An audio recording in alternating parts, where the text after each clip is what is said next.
O acesso a direitos básicos como educação, saúde, habitação e transporte, garantidos pela Constituição de 88, representa ainda uma batalha árdua para a grande maioria dos brasileiros. Especificamente, para quase 25 milhões deles, essa conquista esbarra em muitos desafios. Estamos falando das pessoas com deficiência, que diariamente enfrentam muitas limitações, principalmente no que diz respeito à acessibilidade. Apesar do avanço do Brasil no que diz respeito a essa questão, ainda falta planejamento urbano, falta transporte acessível, fiscalização de edificações e dos espaços públicos. Para debater estas questões, nós convidamos hoje a diretora de Políticas Temáticas da Secretaria de Promoção dos Direitos da Pessoa com Deficiência, Ana Paula Crossara, e a secretária executiva da Federação Nacional das APAES, Sandra Maria Costa. Também participa do programa o advogado especialista em Direito do Trabalho, Dino Andrade. Sejam todos bem-vindos ao programa Fórum de hoje. E para ampliar a discussão sobre o tema, nós vamos mostrar que no Brasil há bons exemplos de valorização das pessoas portadoras de deficiência. E um deles está no Supremo Tribunal Federal. A reportagem é de Natália Soares. Alex é deficiente visual. Ele perdeu a visão com 6 anos de idade por conta de uma doença genética. Mas o problema não interrompeu os sonhos dele. Estudou e passou em um concurso público. Hoje, com 31 anos, é o primeiro servidor cego do Supremo Tribunal Federal. Com o apoio de uma estrutura adaptada, trabalha na seção de serviço social. Para ele, uma oportunidade única. Cheguei aqui no Supremo, já em poucos dias eu já tinha um computador na minha mesa, já estava aqui com o meu programa, entendeu? Acho que quando eu entrei aqui, acho que o povo me conhecia mais do que eu mesmo, entendeu? Porque eu já chegava ali, todo mundo sabia, Alex, tá? Então, teve todo um amparo muito legal para me receber aqui. O número de pessoas com deficiência aqui no Supremo aumentou. Hoje são 36 servidores, 6 estagiários, 17 empregados terceirizados e um prestador de serviço. O programa STF Sem Barreiras desenvolve hoje aqui no Supremo a inclusão e a diversidade no ambiente de trabalho. Além de cumprir a lei, promove também a cidadania. Cleonice é um dos 5 novos estagiários. Ela está no 8º período do curso de Direito e atua na seção de acórdãos sucessivos. Eu acho que quando há uma oportunidade, a gente não tem que se portar como coitadinho. Tem que agarrar a oportunidade. Essa oportunidade que foi me dada aqui, eu estou agarrando ela com unhas e dentes e dando o meu melhor. A coordenadora do programa STF Sem Barreiras diz que o aumento de números de pessoas no tribunal com algum tipo de deficiência é um avanço. Essa acolhida, né, da pessoa com deficiência, ele tem que ser bom para a pessoa e tem que ser bom para o tribunal. Nisso que a gente acredita, né? Todo aquele que chega, ele tem que trazer a sua contribuição. Então, a gente não está só fazendo o cumprimento das vagas do ponto de vista legal, mas a gente quer cumprir as vagas, mas que a pessoa que venha, ela traga uma qualificação da tarefa que vai ser desempenhada. Um grupo de trabalho assessora tecnicamente todas as seções que precisam de alguma adaptação específica, seja na infraestrutura ou até mesmo na parte de informática. Sempre que a gente faz uma reforma para atendimento ao público ou alguma coisa, tem que se pensar em altura de balcão, tem que pensar na hora que a pessoa vai receber, olhar a pessoa que está trocando o livro, que está recebendo o livro, ela tem que estar na altura adequada para enxergar, não pode estar escondida atrás do balcão. Então, isso tudo tem que ser planejado em termos de altura, basicamente, de espaço para circulação. Então, a gente procura sempre atender para a pessoa se sentir o melhor possível no ambiente de trabalho. À medida que essas pessoas chegam ao STF, elas contam com o apoio de áreas externas à TI para auxiliá-las em relação às necessidades que elas têm.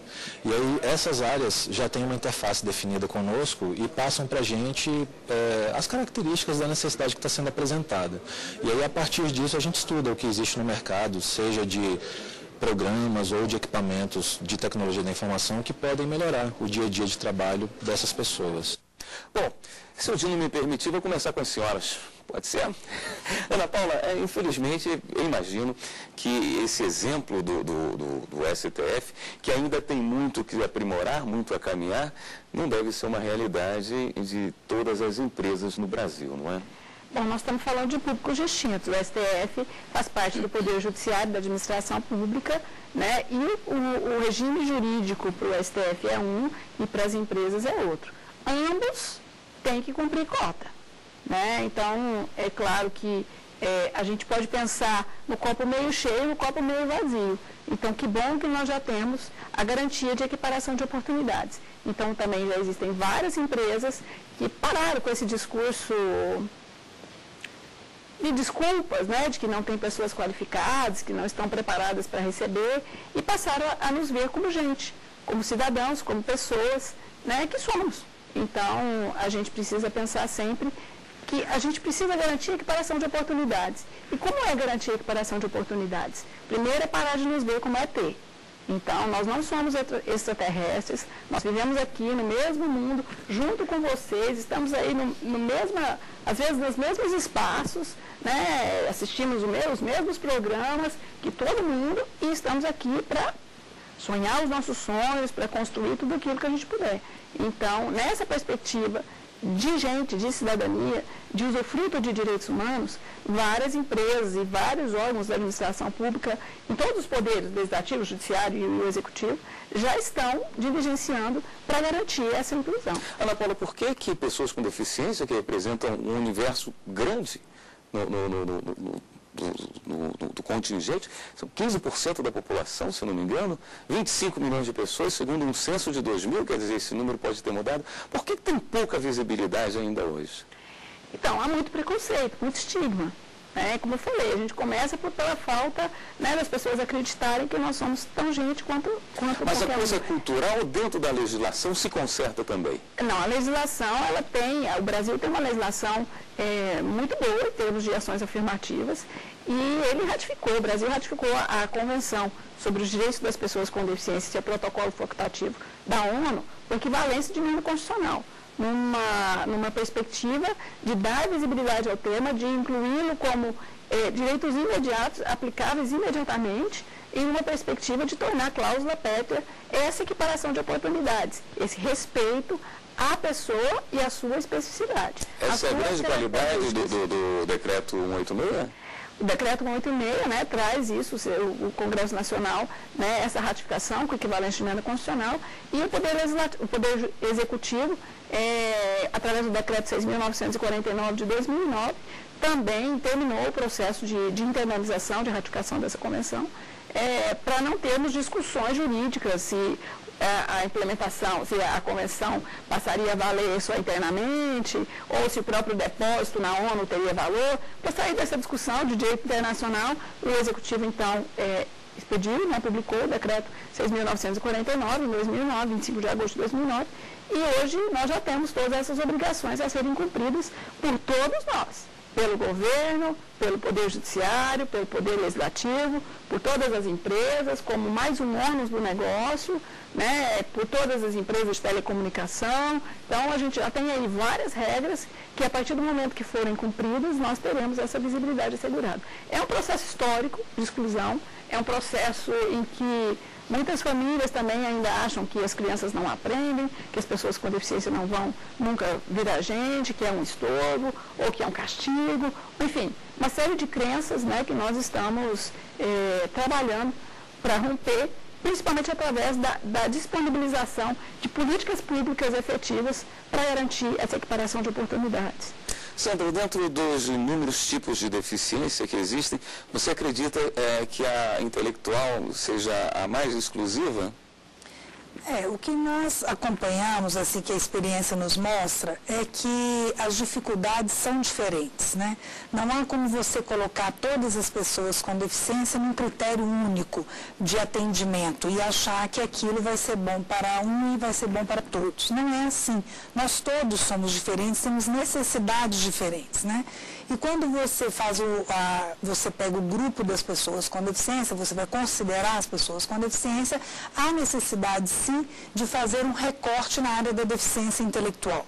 Isso fica muito claro na reportagem que foi apresentada, quando você vê a introdução, a inclusão no mercado de trabalho das pessoas com deficiência, né?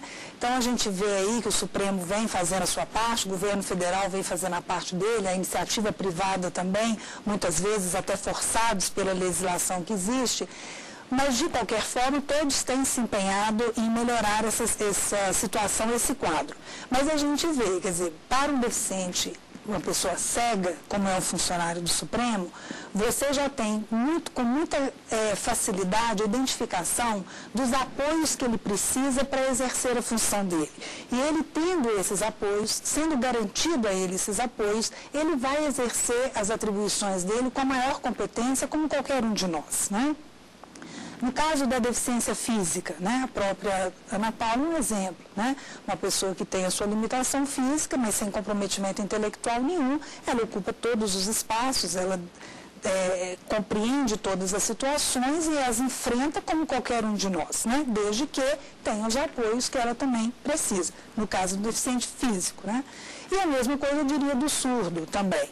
Agora, quando você faz o recorte para a deficiência intelectual, é um desafio, porque o que é acessibilidade para a pessoa com deficiência intelectual? Até onde você tem que ir, que tipos de apoios são necessários para que ele possa exercer com competência a atividade dele? Nós temos alguns exemplos evidentes, exitosos e conhecidos já, de pessoas com deficiência intelectual que, empregadas ou no serviço público ou privado, ele tendo os apoios, sendo identificado uma função que ele se adapte bem, ele vai desempenhar essa função com muita competência. Mas a gente tem que observar que o número de pessoas com deficiência intelectual incluídos no mercado de trabalho formal é muito mais restrito do que outras deficiências. Pesquisas do Ministério do Trabalho mostram isso, né? O percentual de pessoas com deficiência intelectual no mercado formal de trabalho não chega a 1%. Então, é um número muito reduzido, nós temos muito trabalho pela frente. A inclusão da pessoa com deficiência intelectual e múltipla no mercado de trabalho é um desafio. Ela exige não só uma mudança, não é de espaço, não é uma acessibilidade física, não é um equipamento específico, não é disso que nós estamos falando, mas é uma acessibilidade, uma mudança radical das empresas em atitudes, né, em comportamento e oferecer oportunidades, apoio. Você tem que ter para o deficiente, para a pessoa com deficiência intelectual, você tem que ter um suporte humano junto dessa pessoa, para que ela possa desempenhar qualquer função. Nós não temos dúvida da capacidade e da eficiência desta pessoa, mas que ela precisa de um tipo de apoio muito mais específico, isso é uma realidade, e que é difícil de transpor, porque se você analisa o mercado de trabalho competitivo como ele é, exigente como ele é, meritocrático como é, né? Então, é muito difícil você romper com isso tudo, romper essa postura dos empregadores para adaptar o seu ambiente, a sua equipe de profissionais para receber uma pessoa com deficiência intelectual. Na prática, as empresas têm entendido a importância dessa inclusão ou têm procurado o caminho mais fácil justamente pela essa dificuldade de se adequar a buscar pessoas com deficiências menores? O que eu observo por pessoas com limitações menores, mas há uma cultura ainda, o doutor Dino tem maior propriedade para falar disso, que ele é advogado de empresas, de anulação de multas que são aplicadas por falta de cumprimento da cota, né, de ações diversas.